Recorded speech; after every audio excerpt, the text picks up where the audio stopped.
ዛሬ ከምናያቸው ጥያቄዎች የመጀመሪያው ከ4 ዓመት በፊት ታምሜ ያልጾምኩት የረመዳን ቀዷ ነበረብኝ። የተወሰነውን ጾሜያለሁ፣ ግን በትንሽ ህመም በብዙ ስንፍና አልጨረስኩትም። ስንፍናዬን ግን ሐቂቃውን በጣም ተጸጽቻለሁ። አሁን ላይ ጥፋቴ ገባኝ።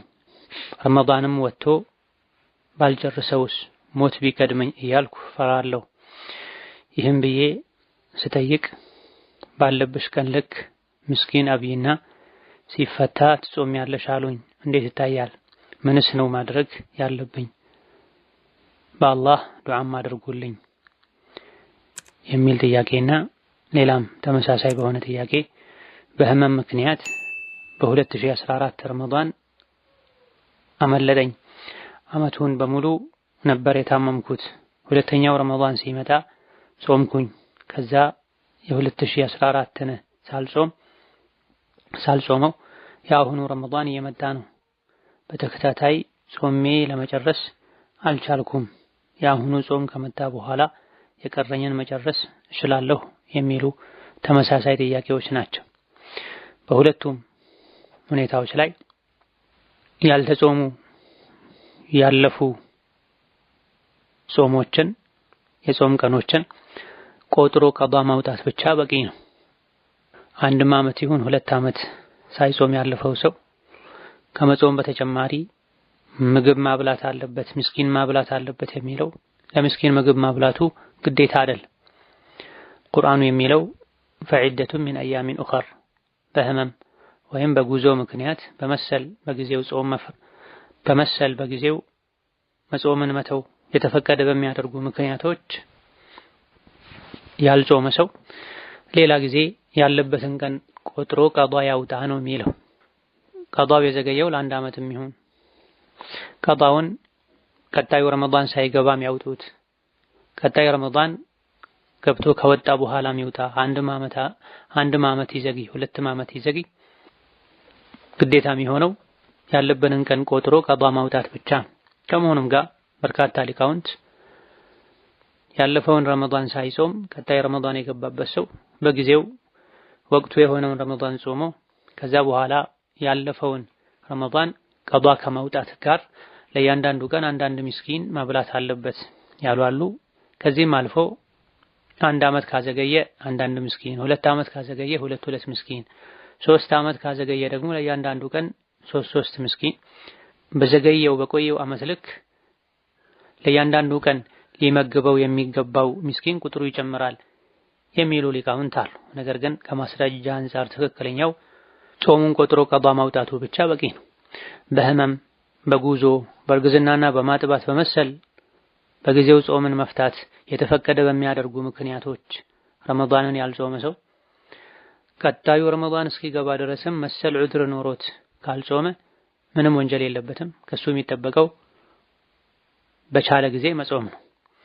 ነገር ግን ረመዳን ላይ ዑድር ኖሮት በልቶ ቀጣይ ረመዳን ከመግባቱ በፊት መጾም የቻለ ዑድሩ ተወግዶለት መጾም የቻለ ተዘናግቶ ሳይጾም ቀጣይ ረመዳን የገባበት ሰው አሁንም በትክክለኛው አካሄድ ከጾም ውጪ ሌላ ነገር የለበትም። ነገር ግን በማዘግየቱ ወንጀለኛ ይሆናል። ዑድሩ ስላልተወገደለት ሳይጾም ቀጣይ ረመዳን የገባበት ሰው ወንጀለኛ አይሆንም፣ መጾም ብቻ ነው ያለበት። መጾም የቻለ ግን ቀጣይ ረመዳን የገባበት ሰው ወንጀለኛ ይሆናል። አለ ራጂህ ከቀዷ ውጪ ግን ምስኪን ማብላት የለበትም። ቢያበላ ግን ማንኛውም ሰው በማዘግየቱ ምክንያት ቢያበላ በማብላቱ ተጨማሪ አጅር ያገኛል። ከኺላፍም ለመውጣት አቅም ያለው ሰው ቢያበላ መልካም ነው። ሌላኛው ጥያቄ በዘካ ገንዘብ ማስፈጠሪያ የሚሆን እህልና ዘይት ወዘተ ገዝቶ መስጠት ይቻላል ወይስ ብሩን ራሱ መስጠት አለብን? የዘካውን ገንዘብ የዘካውን ንብረት ራሱን መስጠት ግዴታ ነው።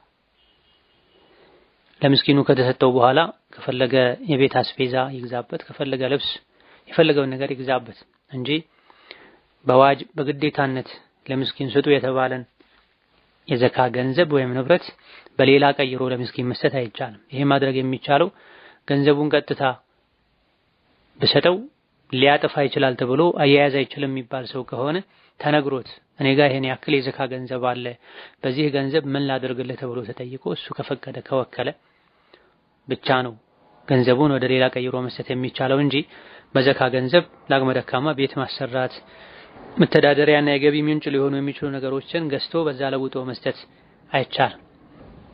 ተነግሮት እሱ ወክሎ ከሆነ ነው ይሄን ማድረግ የሚቻለው። እነዚህ አይነት ነገሮችን ማድረግ የሚቻለው በገዛ ፈቃድ ከዘካ ውጪ በበጎ ፈቃደኝነት ከሚሰጡ ተጨማሪ ሰደቃዎች ነው። ሌላኛው ጥያቄ የባለቤቴ እናት ወድቀው ከተሰበሩ አመታቸው ነው። መቆምም ሆነ መቀመጥ አይችሉም። ተኝተው ነው የሚበሉት። ሶላት ከዛኔ ጀምሮ አልሰገዱም። ረመዳን አልጾሙም። ባለቤቴ ጠይቄ ለጾሙ ከፋራ አውጣላቸው ተብያለሁ ብሎ ለመስጂድ ሰጥቻለሁ አለ። አቅላቸው ጥሩ ነው። ቋሚ በሽታ የለባቸውም። የሚወስዱት መድኃኒትም የለም። ጾማቸው እንዴት ይታያል? የሚጠቀሙት ዳይፐር ውድ ስለሆነ በቀን 5 ዳይፐር ለመቀየር አንችልም። ዳይፐሩ ሳይቀየር ሽንት ቢኖረውም መስገድ ይችላሉ። የግድ ቂብላ መጠበቅስ አለባቸው። መቀመጥ ስለማይችሉ ውሃ ቢኖርም ተየሙም ማድረግ ይችላሉ። የእስካሁኖቹ ሶላቶችስ ቀዷ አለባቸው? እስካሁን ባለመስገዳቸው እኛስ ወንጀለኛ እንሆናለን? በተመሳሳይ ሌላ ጥያቄ ከወገብ በታች ፓራላይዝድ የሆነ ሽንቱንም ሰገራውንም መቆጣጠር የማይችል ልጅ አለ። በዛ ምክንያት ሶላት አይሰግድም። በቀን 5 ጊዜ ልብሱን የሚቀየርለትና ውዱ የሚያስደርገው የለም። ሶላት ያለ ጧሃራ የለም። አላህ ነፍስን ከችሎታዋ በላይ አያስገድዳትም። ያንን ማድረግ ካልቻልክ ተወው ብለውት ተወው። ሶላት አለመስገዱ እንዴት ይታያል? ረመዳንን ቢጾምስ ያለ ሶላት ይቻላል ወይ የሚል ጥያቄ። የመጀመሪያውን ጥያቄ በተመለከተ የስብራት ችግር የደረሰባቸው እናት አቅላቸው ሙሉ በሙሉ ከራሳቸው ጋር እስካለ ድረስና ከስብራቱ ውጪ ሌላ ህመም እስከሌለባቸው ድረስ መጾም አለባቸው። አላሁመ ኢላ መጾሙ ስብራቱ እንዳይጠገን ያደርጋል፣ ህመሟን ያባብሳል ከተባለ ይሄኔ መብላቱ ይቻላል። ሌላ ጊዜ ሲድኑ ቀዷ ያወጣሉ። ጠይቀን ምግብ አብሉላት ለጾሙ ተብሏል የሚለው እድሜያቸው በጣም ገፍቶ ከእንግዲህ ጾም አይችሉም ካልተባለ በስተቀር ወይም ደግሞ ይህ በሽታ በየጊዜው የበሉ እንጂ መቀጠል አይቻልም ብሏል ታማኝ ሐኪም ካልተባለ በስተቀር ስብራት ስላለ ብቻ መንቀሳቀስ ስለማይችሉ ብቻ ሌላ ህመም ካለመኖሩ ጋር የሚወሰድ መድኃኒት ካለመኖሩ ጋር ጾምን ትተው ምስኪን ያብሉ አይባልም። ላለፈውም ምስኪን ያብሉ አይባልም። ምስኪን በማብላት የሚካሰው ወይም እድሜው በጣም ገፍቶ ከእንግዲህ ጾም አይችልም የሚባል ሰው ከሆነ አሊያ ደግሞ በየጊዜው እየበሉ እንጂ መቋቋም የማይችሉት ቋሚ ማይለቅ በሽታ ካለ ነው። ስለዚህ ስብራት ብቻ ያለበት ሰው ቤት ቁጭ ብሎ ስለሚውል ስለማይንቀሳቀስ ብቻ አትጹም ካለመባሉ ጋር ሞክሮ ያቃተው ካለመሆኑ ጋር ምስኪን ወደ ማብላት መሸጋገር ይችላል ማለት ስህተት ነው። ስለዚህ ፊት ለፊት ያለውን ጾም መጾም አለባቸው። ቢያንስ መሞከር ማየት አለባቸው። ከቻሉ ይጾማሉ። ካልቻሉ ይሄንንም ያለፉትን ከዚህ ቀደም ያለፉ ጾሞችንም ስድን እጾማለሁ ብለው መነየት አለባቸው። በዚህ መሃል አጀል መጥቶ ወደ አኺራ ከሄዱ ቤተሰብ ይጾምላቸዋል ወይም ያበላላቸዋል። ይድናል የሚል ተስፋ ያለው ህመም ያለበት ሰው ወደ ማብላት አይሄድም። ስድን እጾማለሁ ብሎ ይጠብቃል። ከዳነ ይጾማል፣ ካልሆነ ቤተሰብ ይጾምለታል። ወደ ማብላት የሚሄደው መቼም አይለቅም የሚባል በሽታ ወይም ደግሞ ከልክ ያለፈ የእርጅና ችግር ኖሮበት መጾም የማይችል ሰው ነው። ለዚህ ተብሎ ሶላት መተውም ስህተት ነው። ያለፉ ሶላቶችም ብዙሃኑ ሊቃውንት ዘንድ ቀዷ ማውጣት አለባቸው። አላህን ምህረት ከመጠየቅ ጋር ሱና ሶላት ከማብዛት ጋር እንዲህ አይነት ችግር ኖሮበት ቀጥ ብሎ ቆሞ ወደ ቂብላ ዞሮ መስገድ ያልቻለ ሰው ባለበት ሆኖ መስገድ ይችላል። ውዱ ለማድረግ መቀመጥ ካካተው እዛው ባለበትም ሰው ሊያስደርገውም ካልቻለ ተየሙም ይደረጋል። ወደ ቂብላ መዞር ካካተው ወደ ሌላ አቅጣጫ ቁጭ ብሎ መስገድ ካልቻለ በጎኑ በጀርባው ወይም በጎን ሆኖ መስገድ ይቻላል። ይሄን መንገር ያለበት ያልነገረ ማገዝ የቻለ ያላሰገደ ለሶላት ማገዝ የቻለ ያላገዘ ሰው አዎ ይጠየቃል። የሚችለውን ያደረገ ሰው አይጠየቅም። ዳይፐር የመቀየሩን ሽንት የመኖሩን ጉዳይ በተመለከተ ከተቻለ ለእያንዳንዱ ሶላት ሙሉ ንጽህናን መጠበቅ መልካም ነው። ለእያንዳንዱ ሶላት ሙሉ ንጽህናን መጠበቅ ካልተቻለ ለሁሉም ሶላቶች በወቅታቸው ተነስቶ ንጽህናን አሟልቶ ውዱ አድርጎ መስገድ ከከበደ ሶላቶችን ጀምዕ ማድረግ ነው አማራጩ። ለፈጅር አንድ ጊዜ ይቀየራል። የሚያስፈልገው የንጽህና ስራ ይሰራል።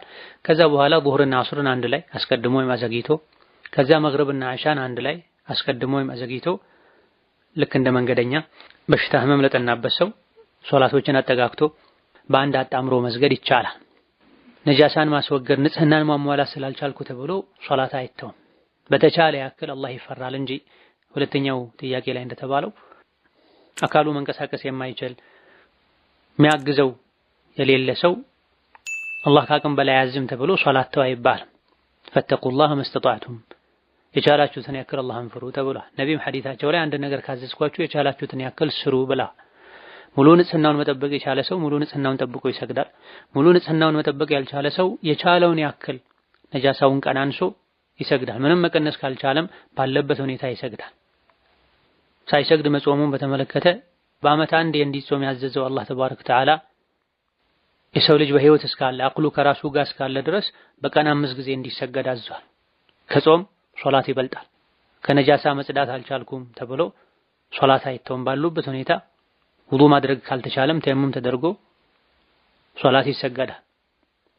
ከሶላት ጋር ጾም ከተጾመ አላህ ተባረከ ወተዓላ ይቀበላል፣ ሌሎች መስፈርቶች እስከተሟሉ ድረስ።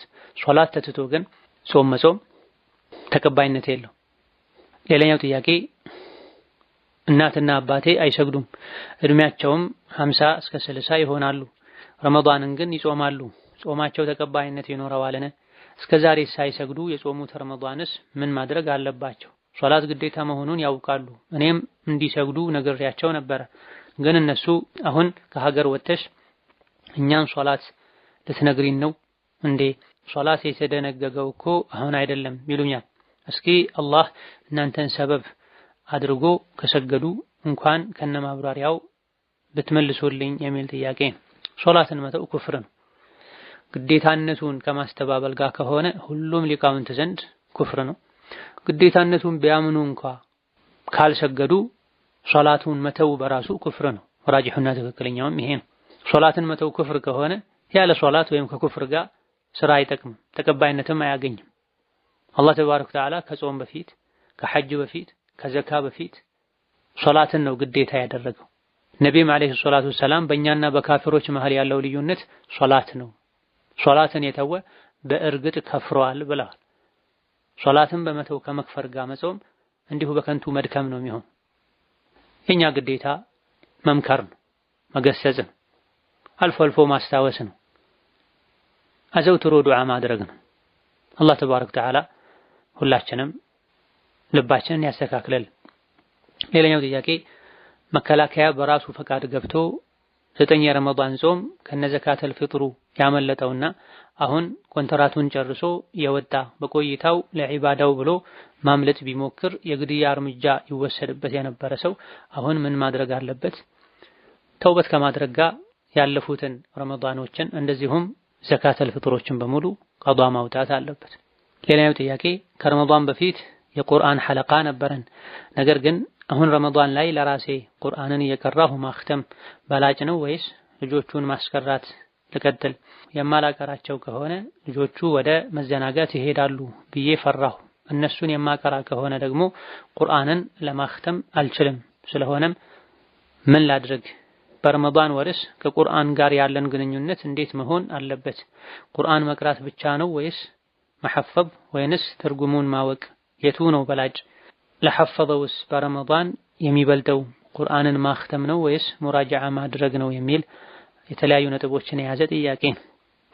በላጩ ሁሉንም ለማዳረስ መሞከር ነው። ሁሉም ላይ መሳተፍ ነው። ደጋ ቀደምቶች ዘንድ በብዛት የሚታወቀው ረመዳን ሲመጣ ሌሎችን ትምህርቶችን በመተው ወይም በመቀነስ ሙሉ ትኩረታቸውን ቁርአን ላይ ማድረግ ነው። ሆኖም ግን ያለንበትን ዘመን በዙሪያችን ያሉ ሰዎችን ሁኔታ ከግምት ውስጥ ማድረግ መልካም ነው። ለራስም ማክተም ተማሪዎችንም ማስቀጠል ካልተቻለ ከሁለቱም መቀናነስ ነው። ከራስም የተወሰነ ሰዓት ከልጆቹም የተወሰነ ሰዓት መቀነስ፣ የቀረውን ጊዜ እዛው ሰብሰብ አድርጎ እርስ በርስ እንዲደማመጡ አድርጎ የራስን ቁርአን መቅራት በማታው ክፍለ ጊዜ ጠዋት ሰዎች እንቅስቃሴ እስኪጀምሩ ድረስ መቅራት ይቻላል። ጊዜን ማቀናጀት የጊዜ አጠቃቀምን ለማሻሻል መሞከር እንጂ ልጆች ምናልባት የሚቀሩት ከአሱር እስከ መግሪብ ሊሆን ይችላል፣ ወይም ጠዋት እስከ ዙህር ሊሆን ይችላል። 24 ሰዓት አይቀሩም። ከ24ቱ ሰዓት እንቅልፍን፣ ሌሎች ጉዳዮችን ቀነስ በማድረግ የግል ቁርአን የሚቀሩበትን ወቅት ከማመቻቸት ጋር ልጆች እንዲቀሩ ማድረግ መልካም። በተለይ ካልቀሩ የሚዘናጉ ከሆነ ማቅራቱም መቅራቱም አጅሩ ተመሳሳይ ነው። ሲያቀሩ ተማሪ እንዲቀራ ማንበቡ አንድ አጅር ነው። ተማሪ ሲቀራ ማድመጡ ማረሙ ሌላ አጅር ነው። ረመዳን ላይ በግል ቁጭ ብሎ መቅራትም ይወደዳል። የቀሩትን ሙራጃዓ ማድረግም ይወደዳል። አዲስ ጨምሮ መሐፈዝም ይወደዳል። ከሌሎች ጋር መማማርም ሙዳረሳ ማድረግም ይወደዳል። ተፍሲሩንም መማሩ እዚህ ውስጥ ይካተታል። ምንም እንኳ በተቻለ ያክል በብዛት ጊዜን በቲላዋ በንባብ ማሳለፉ በላጭ ከመሆኑ ጋር እሱን ከማብዛት ጋር የሐፈዘ ሰው ሙራጃ ቢያደርግ ነው የሚሻለው ወይስ ለሚለው ለረመዳን ለአንድ ወር ንባቡን ራሱ እንደ ሙራጃ ቆጥሮ በብዛት ያዩ ማንበቡ የተሻለ ይሆናል። ለሂፍዝ አዲስ ሆኖ ወሩን ሙሉ ሙራጃ ሳያደርግ መቆየቱ ሙሉ በሙሉ ቁርአኑ እንዲጠፋበት የሚያደርግ ሰው ሰዓቱን ለሁለት ከፍሎ የተወሰነ ሙራጃ ማድረግ የተወሰነ ያየ ማንበቡ በላጭ ይሆናል። ሌላኛው ጥያቄ የጨጓራ በሽተኛ የሆነ ሰው በሽታውን የሚቀሰቅስበት ረሃብ ከሆነ ረመዳን ላይ ምን ማድረግ አለበት የሚል ጥያቄ ነው። ችግሩ ጊዜያዊ ከሆነ ለጊዜው አፍጥሮ በልቶ ሌላ ጊዜ ቀዷ ያወጣል። የማይጠፋ የጨጓራ በሽታ ሆኖ በዚሁ መልኩ እስከ ኖረ ድረስ የሚቀጥል ችግር ከሆነ ደግሞ ለመጾም የቻለውን ያክል ጥረት ያደርጋል። በምንም መልኩ የማይችል ከሆነ ለእያንዳንዱ ቀን አንዳንድ ምስኪን ያበላል። ሌላኛው ጥያቄ ነፍሰ ጡር ነበርኩና መጾም ስላልቻልኩ አልጾምኩም። ከዛ እያጠባሁ ስለነበረ 10 ቀን ቀዷ ጾሜ አቃተኝና አቋረጥኩት። ማጥባት ሳላቆም አረገዝኩ። እስከምወልድ ጠብቄ መጾም ነው ወይንስ ምስኪን ማብላት ነው ያለብኝ? ሌላ ተመሳሳይ በሆነ ጥያቄ 2 ረመዳኖች ቀዷ አለብኝ። የመጀመሪያ ረመዳን እርጉዝ ሆኜ የተወሰኑ ቀኖችን ለራሴ ብዬ ነው ያጠፋሁት። ከዛ ቀጣዩ ረመዳን ደግሞ አጥቢ ነበርኩና አሁን ላይ ከግማሽ በላይ ቀኖች ይቀሩብኛል። ቀዷዬን የማወጣበት ጊዜ ነበረኝ፣ ግን ተዘናግቼ ይሄኛው ረመዳን መጣብኝና ከፋራ ማውጣት ይጠበቅብኛል ወይስ እንዴት ነው ማድረገው? አሁን ላይስ ረመዳን እስኪገባ በተከታታይ መጾም አለብኝ የሚል ጥያቄ። ከላይ እንደተገለጸው ከረመዳን የአንድም ይሁን የ2 ዓመት ቀዷ ያለበት ሰው ከሱ የሚጠበቀው ያሉበትን ቀኖችን ቆጥሮ ቀዷ ማውጣት፣ በተቻለ ያክል ፈጥኖ ቀዷ ለማውጣት መጣር መልካም። ይሄን ሳያደርግ ቀጣይ ረመዳን የገባበት ሰው መሃል ላይ ተዘናግቶ መጾም የቻለ ቸላ ብሎ ከሆነ ወንጀለኛ ይሆናል። ሳይዘናጋ ስላልቻለ ቀጣይ ረመዳን ገብቶበት ከሆነ ወንጀለኛ አይሆንም። በሁለቱም ሁኔታ ላይ ፊት ለፊት ያለው ረመዳን ተጾሞ ከዛ በኋላ ያለፈው ወይም ያለፉት ረመዳኖች ይጾማሉ።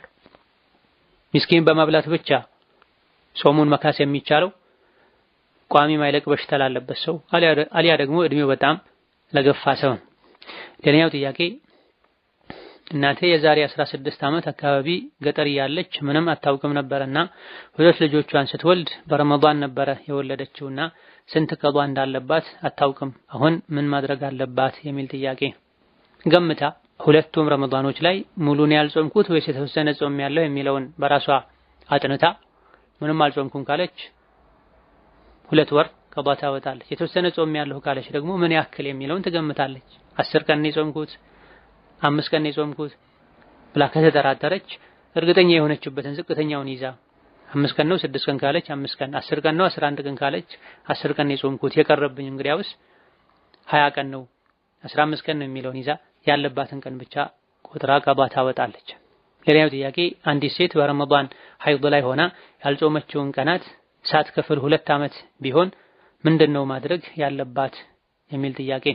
ይህ ከላይ ባለፉ ተመሳሳይ ጥያቄዎች ምላሽ ውስጥ የሚካተት ለማዘግየቷ ተውበት ከማድረግ ጋር ያለባትን ቀን ቆጥራ ቀዷ ማውጣት ብቻ ነው የሚጠበቅባት። ሌላኛው ጥያቄ ሐይድ ከ3 ቀን በኋላ ከዛም በላይ ሙሉ ይቋረጥና ሻወር ከወሰድኩ አንድ የሶላት ወቅት ከሰገድኩ በኋላ ይመጣል፣ ወዲያው ይቋረጣል። ከዛም አንዳንዴ ሻወር ሳልወስድ በዛው እቀጥላለሁ። ከለሩ ወደ ጥቁር ሆኖ ከሳምንት በላይ ይቆይብኛል። ጾም ሶላት ትቼ 7 ቀን መጠበቅ ይኖርብኛል። ስሰግድም አልጠራሁ ከሆነ ብዬ እጨነቃለሁ፣ ዱዓም አድርጉልኝ የሚል ጥያቄ። በሐይድ ቀናት ውስጥ ለተወሰነ ጊዜ ደም ስለቆመ ብቻ ታጥቦ ሶላት መስገድ አይቻልም።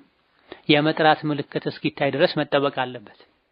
የመጥራት ምልክት ወይም ማህፀን አካባቢ ሙሉ በሙሉ መድረቅ ነው። አሊያ ደግሞ አልቀሰቱል በይዳ የሚባል የወር አበባ ደም ሲቆም የሚወጣ ሴቶች የሚያውቁት ነጭ ፈሳሽ አለ። ያ ሲገኝ ነው።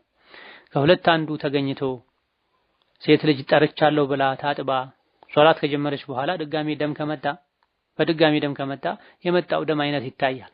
ደሙ የወር አበባ መልክና ይዘት ያለው ከሆነ በሽታው፣ በስሜቱ፣ በህመሙ፣ በመልኩ የወር አበባ ደም ከሆነ ድጋሚ ከሶላት ትታቀባለች። የወር አበባ መስፈርቶችን ካላሟላ ደግሞ የበሽታ ደም ነው። ለእያንዳንዱ ሶላት ውዱእና እስትንጃ ያደረገች ልብስና ሰውነትን ከነካም አጥባ የሚቀየረውን ቀይራ መስገድ ትችላለች። አንዳንዴ ሻወር ሳልወስድ እቀጥላለሁ የሚለው የደሙ አይነት ይወስነዋል። ደሙ የሚያሳጥበው ከሆነ መታጠብ ግዴታ ይሆናል። ደሙ የበሽታ ደም ከሆነ የሚያሳጥብ ካልሆነ መታጠቡ ግዴታ አይሆንም። ሌላኛው ጥያቄ አክስቴ ኩላሊት የተቀየረላት ጊዜ ረመዳን ነበርና አላህ ካለ የአሁኑ ረመዳን 3ኛዋ ነው። እናም ሰርጀሪ ስትሰራ ያልጾመችውን ረመዳን ከፋራ ሳታወጣ ቀጣይኛው ገብቶባት ነበርና 30 ምስኪን ነው ማብላት ያለባት ወይስ ጭማሪ ያለባት? ያቆየችው የገንዘብ ችግር ኖሮባት ሳይሆን ረስታው ነው፣ ትንሽ ቢያብራሩልን የሚል ጥያቄ። በኩላሊት ህመም ምክንያት ከእንግዲህ መጾም አትችልም ካልተባለ በስተቀር 30 ምስኪን ማብላት አይደለም ከሷ የሚጠበቀው፣ ያለባትን ቀን ቆጥራ ቀዷ ማውጣት ነው። ካሁን በኋላ በጭራሽ መጾም አትችልም ከዚህ በሽታ ጋር ከተባለ ላለፈውም ምስኪን ታበላለች። ለእያንዳንዱ ቀን አንዳንድ ምስኪን፣ ለወሩ 30 ምስኪን፣ ያኔ ወሩ 29 ከነበር 29 ምስኪን፣ ለወደፊቱም ደግሞ ለእያንዳንዱ ቀን አንዳንድ ምስኪን ታበላለች። በሽታው ጊዜያዊ ሆኖ አሁን መጾም የምትችልበት ወደፊት መጾም የምትችልበት ሁኔታ ካለ ደግሞ የወደፊትን ትጾማለች፣ ያለፈውን ደግሞ ቀዷ ታወጣለች። ሚከብዳትና ወደፊት ማትችል ከሆነ ነው ለእያንዳንዱ ቀን አንዳንድ ምስኪን ባለባት ቀን ልክ ቆጥራ ምታበላው። ሌላኛው ጥያቄ እናቴ 7 ዓመት የአእምሮ በሽተኛ ናት። እድሜዋም 80ዎቹ ነው። ረመዳንን አትጾምም። በየቀኑ የማወጣላትን ለአጎቴ ብሰጠው እንዴት ይታያል? ችግረኛ ነው፣ የሚረዳው የለም። ለእህቴ ልጆችስ ብሰጥ ይበቃልኛል? እናታቸው በህይወት የለችም፣ አባታቸውም አይጠይቃቸውም። እኔ ነኝ እያስተማርኩ የያዝኳቸው የሚል ጥያቄ። በአእምሮ በሽታ ምክንያት ረመዳንን የማይጾም ሰው ከፋራም ይሁን ቀዷ የለበትም። እድሜው በጣም ገፍቶ አቅሉ ግን ከራሱ ጋር ያለ ሰው ለእያንዳንዱ ቀን አንዳንድ ምስኪን ማብላት ግዴታ ይሆናል። አማ የማይጾመው ከእድሜው በላይ ከእድሜው በፊት ወይም ከሱ በተጨማሪ የአእምሮ በሽተኛ ስለሆነ ከሆነ ምንም የለበትም፣ የጾም ቀዷም የለበትም፣ ከፋራም ማብላትም አይጠበቅባቸውም ቤተሰቦቹ። ሌላኛው ጥያቄ አባቴ ሰካራም ነው፣ ሲጠጣም በጣም ይረብሻል፣ ቤት ውስጥ ያለን ዕቃ ሰብስቦ ያቃጥላልና በዚሁ የመጣ እናቴ ለህይወቷ ስለሚያሰጋ ከቤት ወጣለች። እኔ ለአባቴ ለረመዳን ወጪው ብር መላክ እችላለሁ? ባለፈው ለወጪው እንድልክለት ጠይቆኝ እኔ በላኩለት ብር እንዳይጠጣ ነግሬው ላኩለት። ከዛ የሰፈር ሰው ስጠይቅ ብር ሲያገኝ እንደባሰበት ነገሩኝ። ምን ማድረግ አለብኝ? ለአባቴ ዱዓ አድርጉለት፣ አላህ ይሄንን ሱስ እንዲያነሳለት። እንዲህ አይነቱ ሰው ከዙሪያው ካጠገቡ ታማኝ ሰው ኖሮ ግዴታ የሆኑ የምግብ፣ የመጠጥ፣ የልብስ መሰል ወጪዎች በሱ በኩል እንዲደረግለት ተመቻችተው እንጂ ለራሱ ቀጥታ ብር መላክ አይቻልም። እሱም በወንጀል ማገዝ ነው የሚሆነው። አላህ ተባረከ ወተዓላ ቀልቡን ይመልሰው። ሌላኛው ጥያቄ ረመዳን ላይ ያለ ማህረም ዑምራ ላደርግ ነበረ። ዑምራ የተቀባይነት አለው? ማህረም ግድ የሆነው ለሰፈሩ ነው ወይስ ዑምራው ራሱ ከማህረም ጋር ብቻ ነው የሚበቃው? እንደዛ ከሆነ ለስራ ሌላ ቦታ ነኝና ካለሁበት ወደ መዲና ሄጄ እንደገና አባቴ ጋር ወደ መካ ልሂድ ወይስ ብቻዬን መሄድ ካልቀረ ዝም ብዬ ዑምራውን ላድርግ? የምሄደው ከሰዎች ጋር ዋስትናው አስተማማኝ በሆነ ባስ ነው የሚል ጥያቄ ነው። ነብዩ አለይሂ ሰላቱ ወሰላም እነ ቡኻሪ ሌሎችም በዘገቡት ሐዲስ በአላህና በመጨረሻው ቀን የምታምን ሴት ያለ ማህረም አትጓዝ ብለዋል። ለሐጅ ከሆነ ችግር የለውም፣ ለዑምራ ከሆነ ችግር የለውም አላሉ። ማህረም ያስፈለገው ለማንኛውም ጉዞ ነው። ለሐጅና ለዑምራው ተብሎ ሳይሆን። አዎ ሐጅና ዑምራ ላይ በተለይ ሐጅ ላይ አብሮ ማህረም ቢኖር መልካም። ነገር ግን በዋነኝነት ማህረም የሚያስፈልገው ለጉዞው ነው። ከአንድ ቦታ ወደ አንድ ቦታ ለመንቀሳቀሱን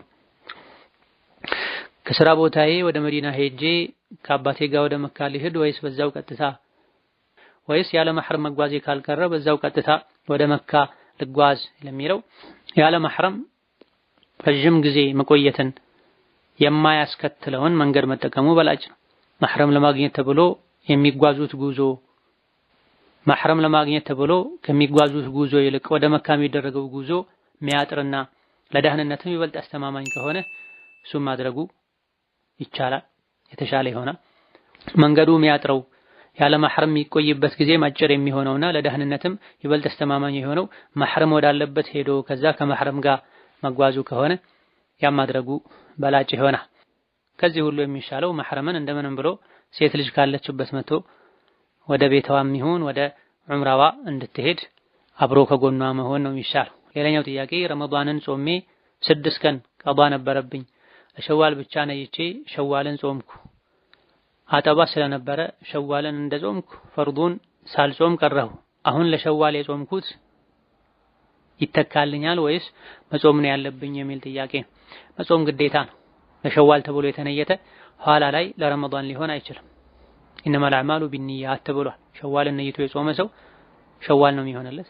ረመዳን ነይቶ የጾመ ሰው ረመዳን ነው የሚሆንለት። መጀመሪያ ሸዋል ተብሎ የተጾመውን ኋላ ላይ ለረመዳን አዙሬዋለሁ ተብሎ አይባልም። አንድ ዒባዳ ልክ ሲጀመር ነው መነየት ያለበት።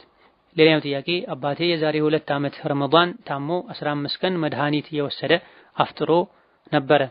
አሁን ጾም ብለው አይመቸኝም ከእርሻ ጋር እያለ እምቢ አለኝ። ሐራም ነው እባክህን ጾም ብለውም ለምስኪን ብር እሰጣለሁ አለኝ። ማህበረሰቡ ጃሂል ስለሆነ አልሰማኝ አለ። ምን ላድርግ? ምንስ ይመክሩኛል? የሚል ጥያቄ። ዲን በሰዎች ፍላጎት አይደለም። ለምስኪን ብር እሰጣለሁ ያሉ የሚበሉ የሚጠጡ እንደፈለጉ የሚሆኑ ሰዎች አሉ። በጾም ምትክ ለምስኪን ብር ስጡ የሚል አንድ ማስረጃ የለም። ከተለያየ አካባቢዎች እንደዚህ ነገር እንሰማለን። ትንሽ ሲያማቸው ይበላሉ፣ ሲደክማቸው ይበላሉ። ከዛ በኋላ ለምስኪን ብር ሰጠሁ እሰጣለሁ ይላል። ይህ ትልቅ ስህተት ነው። እነማ ሸሪዓው ላይ የሚታወቀው በቋሚ በሽታ፣ በማይለቅ በሽታ፣ በእድሜ መግፋት ምክንያት መጾም ላልቻለ ሰው ለእያንዳንዱ ቀን አንዳንድ ምስኪን ያበላል። ይሄም ቢሆን ምግቡን አዘጋጅቶ ለምስኪን መስጠት እንጂ ገንዘብ መስጠት አይደለም። አብሉን የተባለው ማብላት ለፍቶ ደክሞ ምግብ መርጦ ገዝቶ አብስሎ መስጠት ነው። ወይም ደግሞ ቤት ለማብሰል የሚያስፈልገውንም ነገር ጨምሮ ጥሬውን ለምስኪን መስጠት ነው እንጂ ገንዘብ መስጠት አይደለም። በጾም ምትክ ይሄ የለም። ገንዘብ የሚሰጠው ዘካተል ማል ላይ ነው። አመታዊ የገንዘብ ዘካ ላይ ነው። ዘካተል ፍጥርም ቢሆን በእህል ነው የሚሰጠው። ከፋራ በምግብ በበሰለ ምግብ ቤት ጠርቶ ማብላት ወይም ቤቱ ወስዶ መስጠት፣ አሊያ ደግሞ በአይነት ለማብሰልና ቤት ውስጥ አዘጋጅቶ ለመብላት ከሚያስፈልጉ ነገሮች ጋር ለምስኪን ወስዶ መስጠት ነው እንጂ ጥሬ ገንዘብ ለከፋራ አይሰጥም። አልጾምም እርሻ ላይ ስለሆንኩ የሚለው ራሱ በቂ አይደለም። በገንዘቡ ፋንታ ምስኪን አበላለሁ እንኳን ቢል ለእርሻ ተብሎ ጾም መተው አግባብ ነው ወይ? በመሰረቱ አይደለም። ነዓም የተወሰኑ ፉቃሃዎች እህል በሚሰበሰብበት በሚታጨድበት በሚነሳበት ጊዜ አርሶ አደሮች ከጾም ጋር ይሄን ማድረግ ከከበዳቸው ለዚህ ሲሉ ማፍጠር ይችላሉ ያሉ ሊቃውንት አሉ። ነገር ግን እዚህም ጋር ቢሆን ትክክለኛው ማታ ስሁር በልተው ነገ ጾማለሁ ብለው ነይተው ስራቸውን እየሰሩ ሲደክማቸው በጊዜው እንደ ሁኔታው ማፍጠር ይችላሉ ነው እንጂ የሚባለው ነገ እህል ስለመሰበሰብ መጾም አልችልም አይባል። እዚህም ጋር ስለማርስ ከእርሻ ጋር ከብዶኛል የሚለው በትክክል ረመዳን መሰረታዊ የሚባል የእርሻ ወቅት ሆኖ በዛ ጊዜ ካላረሰ ከዛም ካልዘራ ቀጣዩን ዓመት እሱና ቤተሰቦቹ የሚራቡ ከሆነ ልክ እንደ ምርት መሰብሰቡ ዑድር ሊሆነው ይችላል ተብሎ ማታ ስሁር በልቶ እርሻውን ጀምሮ እያረሰ ሳለ ስለደከመው በጊዜው ቢበላ ችግር የለውም። ይሄም ቢሆን ጥንቃቄ ከማድረግ ጋር የቻሉትን ያክል አላህን ከመፍራት ጋር ከሆነ ነው። ለምሳሌ ቀን ሙሉ እያረሱ ከመዋል ጠዋት ፀሐይ ሳይበረታ አርሶ ከዛ በኋላ ማረፍ። በማታው ክፍለ ጊዜ አካባቢ ላይ መስራት ከተለመደ በማታው ክፍለ ጊዜ መስራት፣ ከረመዳን በፊት መጨራረስ የሚቻል ከሆነ ከረመዳን በፊት መጨረስ፣ ከረመዳን በኋላ ማረስ የሚቻል ከሆነም እንደዚሁ አማራጮች ሁሉ ታይተው ረመዳን ላይ እንጂ በጭራሽ ማይሆን ከሆነ ጾማለሁ ብሎ ነይቶ ሱር በልቶ አድሮ ስራውን ከጀመረ በኋላ በጣም ሲደክመው ይሄን ሊያፈጥር ይችላል። ከዛ በኋላ ቀባ ያወጣል እንጂ ትንንሽ ምክንያቶችን የፈጠሩ አላህ ግዴታ ካደረገው ጾም ለማምለጥ መሞከር የኢማን መድከም ምልክት ነው። የአካባቢው ሰዎች ጃሂል ናቸው፣ ማስተማር ግዴታቸው ነው። የአካባቢው ሰዎች በዚህ ልክ ጃሂል ሆነው ገንዘብ ሰጥቶ ከተጠያቂነት መዳን በማይቻልበት ዒባዳ ላይ ገንዘብ ሰጥቼ በገንዘብ እገላገላለሁ የሚሉ ከሆነ በትንሽ በትልቁ ከእስላማዊ ግዴታቸው ወደ ኋላ የሚሉ ከሆነ እነዚህ ሰዎች መካሪ ያስፈልጋቸዋል። አቅም የሌለው ሰው ከተለያየ አካባቢ ላይ በአቅራቢያ ከሚገኙ ከተማዎች ዕውቀት ዒልም ካለባቸው ሀገሮችና ቦታዎች አስተማሪን ወስዶ ሰዎችን ማስመከር። ባለንበት ጊዜ በሶሻል ሚዲያ አማካኝነት ዒልም ተስፋፍቷልና አጠገባቸው ሆኖ መክፈት ማሰማት ይጠበቃል ዱዓ ከማድረግ ጋር። እኛ ግዴታ ሰዎችን መምከር ማስመከር ዱዓ ማድረግ ነው። በስጦታ በመሰል ነገሮች ቀልባቸው እንዲከፈት ለምክር ማድረግ፣ ትልልቅ ሰዎች ጋር ወስዶ ማስመከር። አንዳንዴ ዒልም ወዳለበት ትልልቅ ከተማዎች ሄደው እርፍት አድርገው በአቅራቢያ በሚገኝ መስጂድ ኹጥባ እየሰሙ ከመግሪብ እስከ ኢሻ ትምህርት እየታደሙ ኢማናቸው እንዲጠነክር ከገፍላ እንዲወጡ ለማድረግ መጣር ተገቢ ነው። هذا الله تعالى أعلم። ለዛሬ በዚህ እናበቃለን። የተቀሩትን ሌላ ጊዜ መልሳለን። ወቢላሂ ተውፊቅ። ወሰላሙ አለይኩም ወረሕመቱላሂ ወበረካቱሁ።